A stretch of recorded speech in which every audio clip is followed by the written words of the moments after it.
Assalamualaikum warahmatullahi wabarakatuh. Waalaikumsalam warahmatullahi wabarakatuh. Pak Ustadz, perkenalkan saya Via Gasani, seorang beauty vlogger. Saya sedang dilema dan sangat bingung menjawab ajakan rujuk suami saya yang pernah tersesat dan pernah berselingkuh, Pak Ustadz. Suami saya dulunya orang yang baik, soleh, dan penyayang istri, Pak Ustadz. Kami menikah saat umur kami masih tergolong muda, yakni sama-sama umur 19 tahun. Sehingga pada usia pernikahan 2 tahun, pernikahan kami di ujung tanduk. Berawal dari pertengkaran kami berdua yang cukup besar sampai kami berdua pisah rumah. Saya tinggal dengan kedua orang tua saya, sedangkan suami tinggal sendirian di rumah bekas ibunya. Kami bertengkar saat itu karena keadaannya saya baru saja melahirkan, saya sedang baby blues dan sangat stres, dan suami sedang depresi akibat baru saja kehilangan ibunda yang meninggal dunia. Tak lama keadaan saya membaik, tapi suami saya nggak kunjung baik, Pak Ustadz. Sampai titik hilang arahnya dia mencoba, dan yang paling membuat saya kecewa, dia berselingkuh. Saat tahu ia selingkuh, saya tersulut rasa kecewa dan emosi, sehingga saya memberikan ia sanksi sosial kepada publik di Instagram pribadi saya, hingga ia kehilangan pekerjaan dan bangkrut agar ia jera. Harapan saya untuk kembali berumah tangga bersama ia lagi saat itu benar-benar gak ada, Pak Ustadz. Karena beliau masih tetap hilang arah meskipun saya udah memberikan sanksi sosial kepada dia. Tapi saya bingung, Pak Ustadz.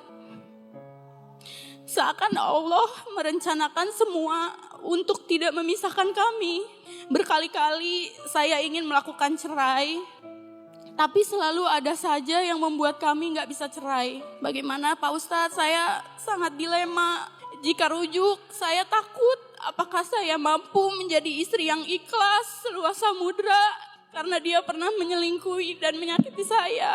Tapi di sisi lain, saat ini dia benar-benar menunjukkan semuanya dengan sangat baik. Kebetulan orangnya saat ini datang, Pak Ustadz. Ikut? Iya, datang karena Masya Allah. Dia benar-benar berusaha banget. Dia sering suruh aku ikut kajian juga supaya dapat pencerahan gitu.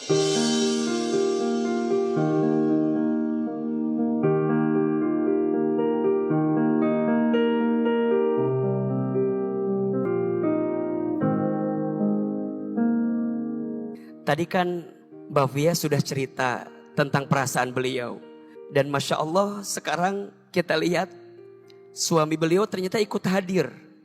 Karena ini menunjukkan keseriusan beliau untuk memperbaiki diri. Apa yang ingin disampaikan oleh masnya untuk Mbak Via juga. Boleh mungkin dampingi ke depan biar bisa kelihatan. Sini gak apa-apa. Nah, apa yang ingin disampaikan atas semua yang sudah terjadi kemarin. Semoga ini jadi wasilah kebaikan untuk kita semua. Bahwa masih ada kesempatan untuk mendapatkan kebaikan di waktu yang akan datang.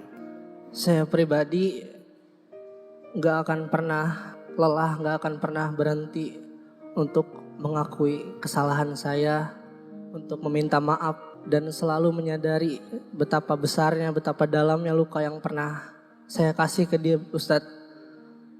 Saya pun gak ada harapan sebenarnya untuk ingin saya perjuangin dia tuh datang lagi untuk saya. Saya cuman ingin setidaknya saya bisa nenangin hati dia kalau saya tuh menyesal. Saya takut dia merasa saya tuh gak menyesal. Saya takut dia ngerasa kalau dia tuh gak layak untuk diperjuangin gitu. Saya mau ngasih tahu kalau dia tuh perempuan yang layak banget untuk saya perjuangin. Mbak Via, Mas Aryo, dan kita semua, rumah tangga itu ibadah yang paling lama dan rumah tangga itu sekolah yang paling lama. Kalau ibadah yang paling lama berarti dalam rumah tangga itu ada pahalanya atau tidak? Ada. Pahalanya kecil apa besar? Kalau pahalanya besar berarti godaannya dikit apa banyak? Maka pertama kembalikan kepada niat kita menikah itu untuk ibadah. Semua yang sudah terjadi, semua yang sudah berlalu harus dijadikan sebagai pelajaran. Mas Aryo menyesal atas yang dilakukan, maka benar-benar bertobat kepada Allah. Sungguh-sungguh mendekat kepada Allah. Jangan sibuk meyakinkan hati istrimu, tapi sibuklah mendekatkan dirimu dengan Allah Subhanahu wa taala. Bagi perempuan, memaafkan mudah, tapi melupakan susah. Ada istilah bisa memaafkan, belum bisa melupakan. Pasti akan terus terbayang rasa sakitnya. Akan terus terasa rasa sakitnya. Maka bagaimana caranya? Masnya buktikan bahwa penyesalan saya, perbuatan saya yang dulu, benar-benar saya mau bertobat. Sungguh-sungguh. Jangan memaksa dulu hati yang sedang sakit untuk menerima kita. Jangan. Biarkan hati itu lapang dulu. Biarkan hati itu terima semua keadaannya itu.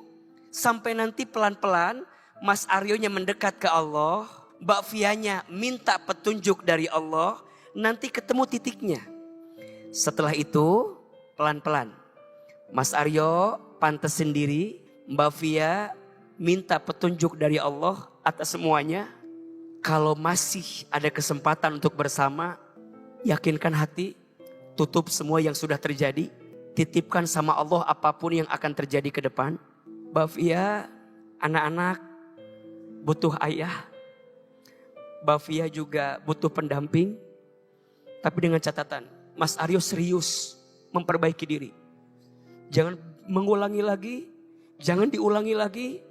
Cukup satu sakit hati yang kemarin yang sudah terjadi. Yang pernah ada di hati. Setelah itu kalian berdua masih punya masa depan. Jangan hancur lebur karena semua masalah yang sudah terjadi. Yakinlah ada kebaikan yang sedang Allah siapkan. Terima kasih Mas Aryo. Terima kasih Mbak Fia sudah menginspirasi kami untuk hari ini di kajian hati, betul? Boleh kita tepuk tangan untuk mereka berdua yang sangat luar biasa. Banyak hikmah yang Ahilman pelajari dari mereka berdua.